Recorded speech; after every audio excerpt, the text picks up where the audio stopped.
സ്കൂളിലെ ഓണാഘോഷത്തിന് ഇസ്ലാം മതസ്ഥർ പങ്കെടുക്കേണ്ടതില്ലെന്ന് അധ്യാപിക. മതസൗഹാർദ്ദത്തിന് വലിയൊരു പ്രാധാന്യമുള്ള ഇക്കാലത്ത് അധ്യാപിക എന്ന് പറയപ്പെടുന്ന വ്യക്തിയിൽ നിന്നും ഒരിക്കലും സംഭവിക്കാൻ പാടില്ലാത്ത ഒന്നാണ് നടന്നിരിക്കുന്നത്. വളർന്നുവരുന്ന കുഞ്ഞുങ്ങളുടെ മനസ്സിൽ വിഷം കുത്തിവെച്ച് സാഹോദര്യം എന്ന ചിന്ത മുളയിലേ നുള്ളുക എന്നതാണ് ആ സ്ത്രീ ചെയ്തിരിക്കുന്ന വലിയ തെറ്റ്.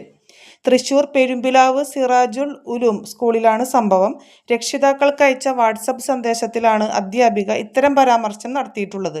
രക്ഷിതാക്കൾ കുട്ടികളെ ഇക്കാര്യം പറഞ്ഞ് മനസ്സിലാക്കണമെന്നാണ് ഓഡിയോ സന്ദേശത്തിലുള്ളത്.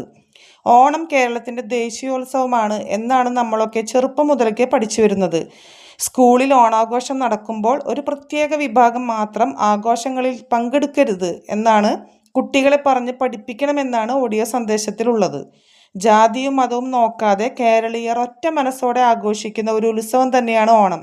ഒരു അധ്യാപികയുടെ ഭാഗത്തു നിന്നും ഒരിക്കലും സംഭവിക്കാൻ പാടില്ലാത്ത വലിയൊരു പിഴവ് തന്നെയാണ് നടന്നിരിക്കുന്നത്. ഇവർക്കെതിരെ കേസെടുത്തിട്ടുണ്ട്.